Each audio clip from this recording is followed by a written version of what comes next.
सभी विद्यार्थियों को नमस्कार। आज हम बीए पार्ट थर्ड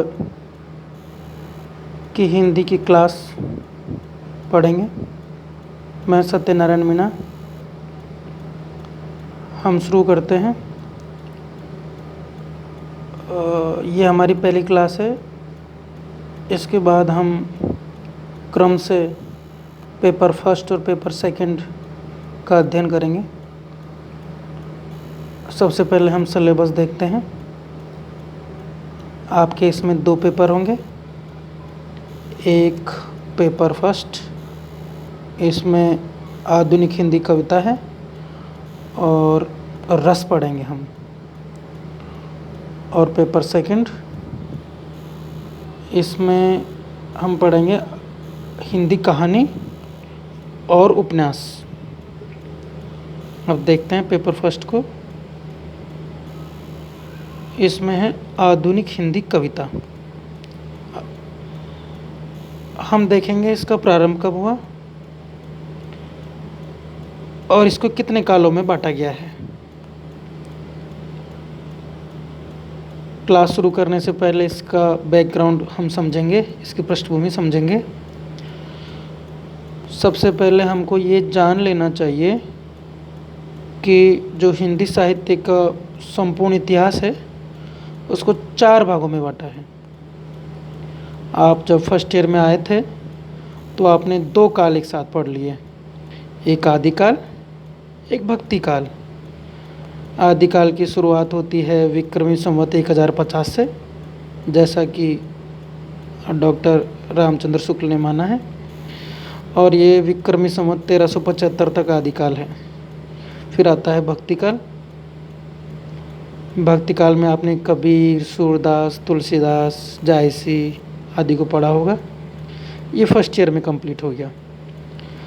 जब आप सेकंड ईयर में आए तो आपको पढ़ाया गया रीतिकाल। इसमें केशव से लेके बिहारी से लेके देव, घनानंद, ये सारे कवि आपने पढ़े।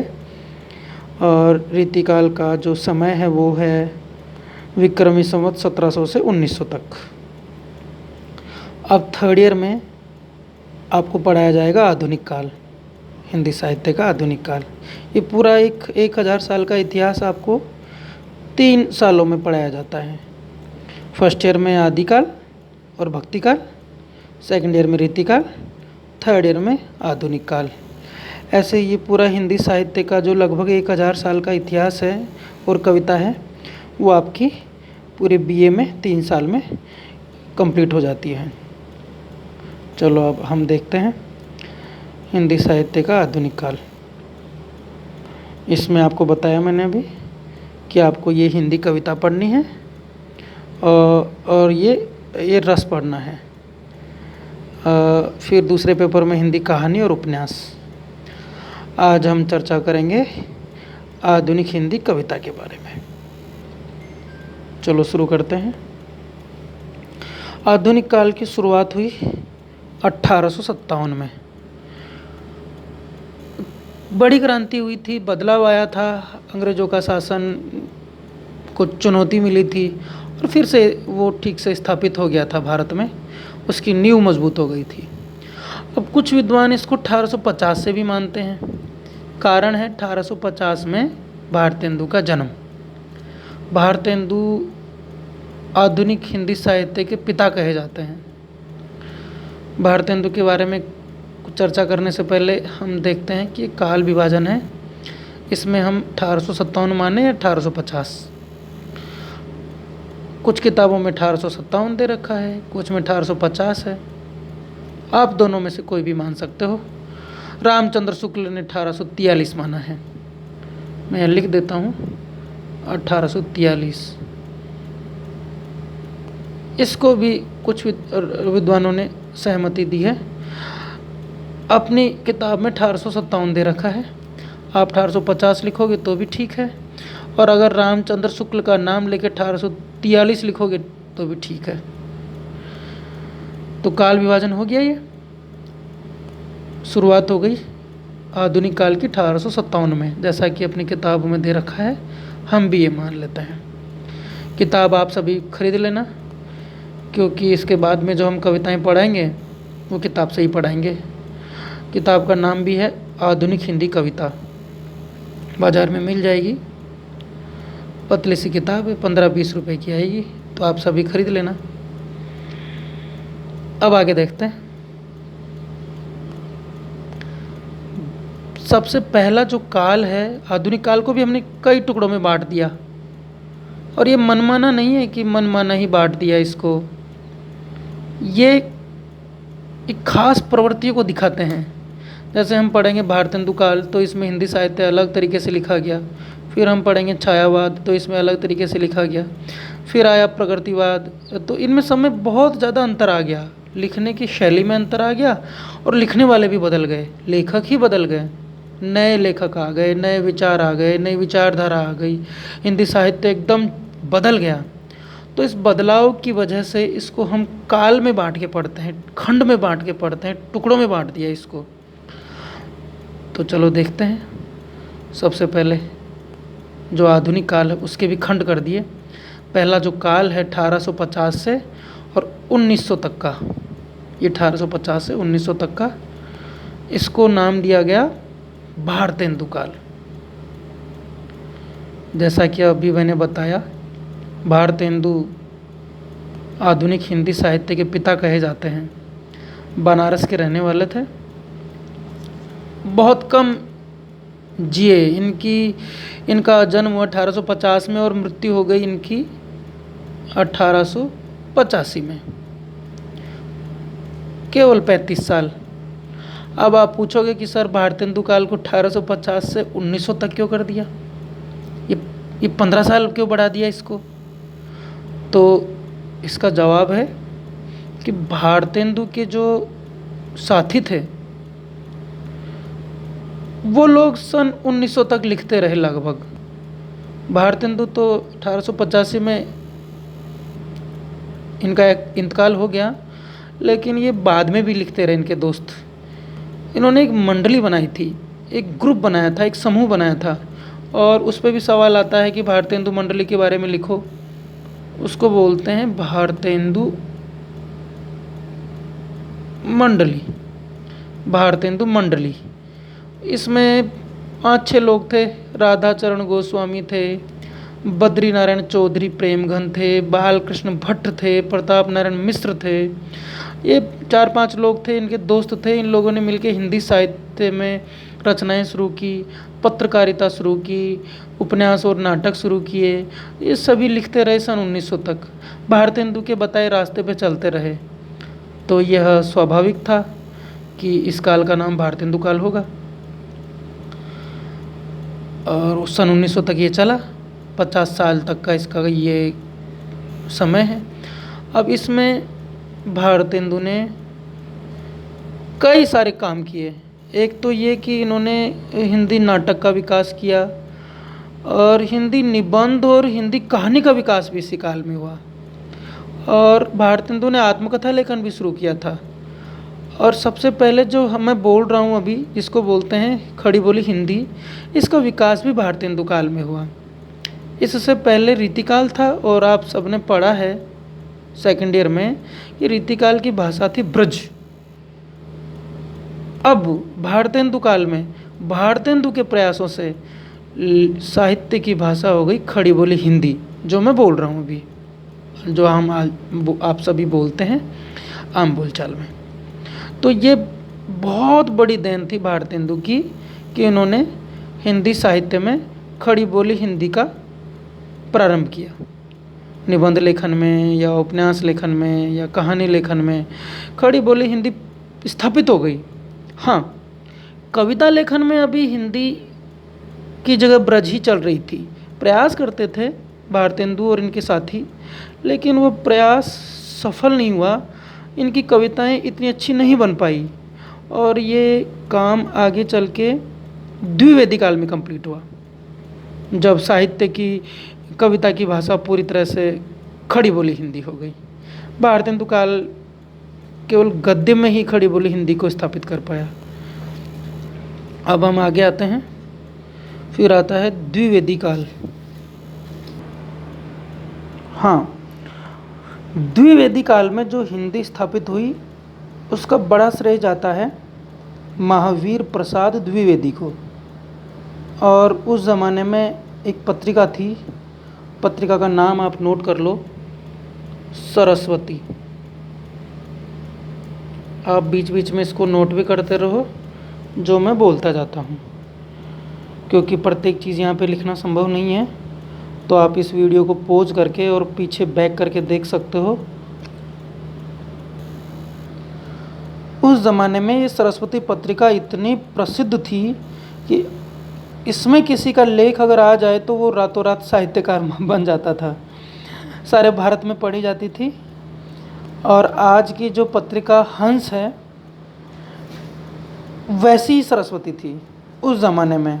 भारतेंदु काल के बाद में 1893 में इसकी स्थापना हुई थी और सन 1903 में महावीर प्रसाद द्विवेदी इसके संपादक बने थे। और सन 1900 में अपने शुरू हो जाता है ये द्विवेदी काल, और सरस्वती के संपादक बने 1903 में। इन्होंने एक बहुत बड़ा काम किया हिंदी को शुद्ध करने का।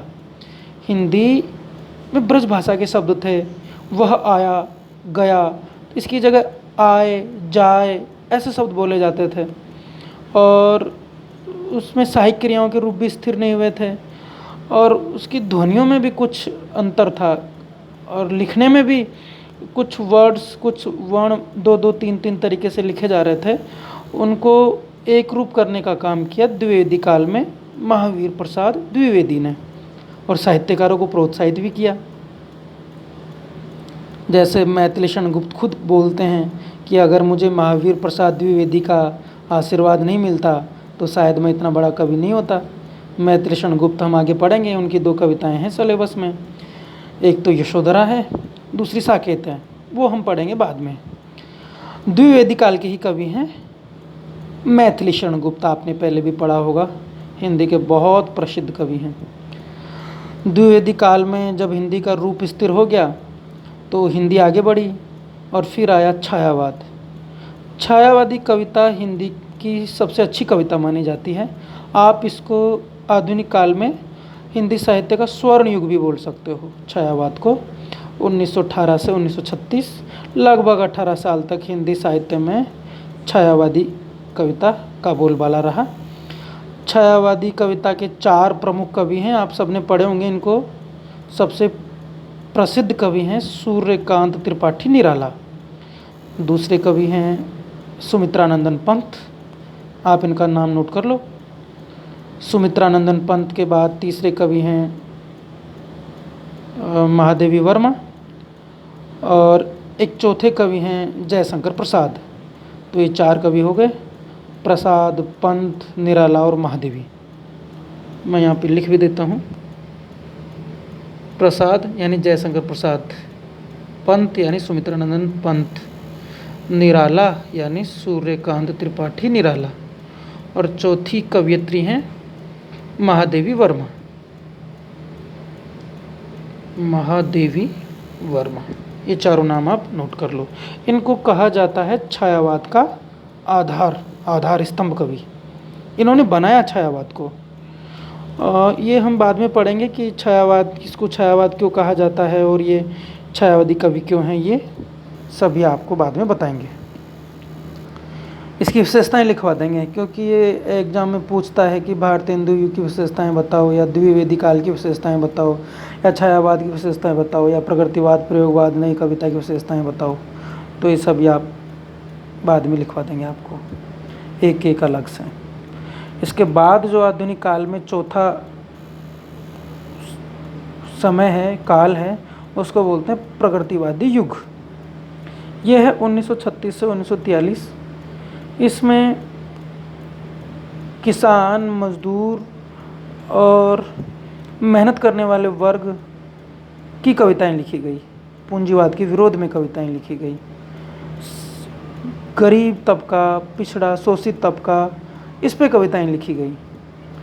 और इसके प्रमुख कवि हैं केदारनाथ अग्रवाल, बाबा नागार्जुन, मुक्तिबोध, रामविलास शर्मा आदि आदि। फिर 5वां युग आया प्रयोगवाद का। प्रयोगवादी कविता शुरू होती है 1943 में और 1951 तक इसका समय है। प्रयोगवाद के बारे में जो सबसे खास बात यह है वो है, एक किताब आई थी, किताब का नाम था तार सप्तक। इस किताब को छापने वाले या इसके संपादक थे अज्ञेय, आपने नाम सुना होगा, सच्चिदानंद हीरानंद वात्स्यायन अज्ञेय इनका पूरा नाम था। मैं लिख देता हूँ यहाँ पे, अज्ञेय। प्रयोगवाद के जो 7 कवि थे, इन 7 कवियों की कविताएं इकट्ठी करके और अज्ञेय ने एक किताब निकाली, तार सप्तक। तार सप्तक ये किताब आई थी 1943 में। 1943 में इस किताब के बाद हिंदी साहित्य में ये प्रयोगवाद स्थापित हो गया। इन 7 कवियों की 2-2, 3-3 कविताएं इस पुस्तक में हैं। सबकी अलग अलग है, अलग अलग विचार हैं, लेकिन इनकी कुछ कॉमन चीज़ें भी हैं, इसीलिए इसका नाम प्रयोगवाद रखा गया। ये आपको जब विस्तार से बताएंगे तो इसकी विशेषताएं बताएंगे और इसका पूरा खाका आपको बताएंगे। नेक्स्ट है नई कविता। नई कविता भी अज्ञेय द्वारा शुरू की गई और इसके कवि भी लगभग वही थे जो प्रयोगवाद के थे। आप कह सकते हो कि प्रयोगवाद ही नई कविता में कन्वर्ट हो गया, बदल गया। नई कविता आती है 1960 तक और इसके बाद हिंदी साहित्य में आधुनिक काल में क्वेश्चन आते नहीं हैं, नई कविता तक ही पूछता है। तो हम भी अपने को नई कविता तक सीमित रखेंगे। तो अब ये 6 काल हैं आधुनिक काल के जो हमको पढ़ने हैं, इनके कवि हैं। अब ये हम पहले इन 6 कालों को पढ़ेंगे, फिर इनके कवियों का परिचय हम करेंगे और हम अपनी किताब शुरू करेंगे। एक बार रिवीजन करा देते हैं आपको। सबसे पहले हमने देखा कि हमको 2 पेपर पढ़ने हैं इस साल। एक पहला पेपर आधुनिक हिंदी कविता और रस का है। रस आपको ये कविता वाली बुक पूरी हो जाएगी, इसके बाद पढ़ाएंगे। फिर आता है हिंदी कहानी और उपन्यास। हिंदी कहानी में छोटी छोटी सी 9 कहानियाँ हैं और एक उपन्यास है। उपन्यास का नाम है जो मेहंदी को रंग, मृदुला सिन्हा ने लिखी है। ये आपको बता देंगे इसकी कहानी और क्वेश्चन आंसर करवा देंगे। फिर हम आते हैं आधुनिक हिंदी कविता पे। आपको इधर बताया कि हिंदी साहित्य का जो 1000 साल का इतिहास है, इसको हमने 4 कालों में बांटा है। आदिकाल, भक्तिकाल, रीतिकाल, आधुनिक काल। 3 काल हम पढ़ चुके हैं। आदिकाल और भक्तिकाल फर्स्ट ईयर में, रीतिकाल सेकंड ईयर में और आधुनिक काल अभी 3rd ईयर में पढ़ेंगे। तो आधुनिक काल की शुरुआत हमने कर दी 1857 से। कुछ विद्वान 1850 से मानते हैं। रामचंद्र शुक्ल 1843 से मानते हैं। आपकी जो आपको ठीक लगे आप लिख सकते हो, कोई इसमें गलती नहीं होगी। इसके बाद हम काल विभाजन पे आ गए। भारतेंदु हरिश्चंद्र के नाम पे पहला काल भारतेंदु काल, महावीर प्रसाद द्विवेदी के नाम पे दूसरा काल द्विवेदी काल, तीसरा काल छायावाद हो गया, जिसके 4 कवि बता दिए आपको, प्रसाद, पंत, निराला और महादेवी। अब आप आ जाइए चौथे काल पे। यह है प्रगतिवाद 1936 से 1943। फिर प्रयोगवाद और अंत में नई कविता।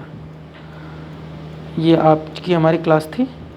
नेक्स्ट क्लास में हम पढ़ेंगे कि आधुनिक काल क्या है, इसकी शुरुआत कैसे हुई, आधुनिकता क्या है, आधुनिकता की क्या विशेषताएं हैं और भारतेंदु काल से इसको क्यों शुरू माना जाता है और भारतेंदु काल की विशेषताएं क्या है। नेक्स्ट क्लास में मिलते हैं।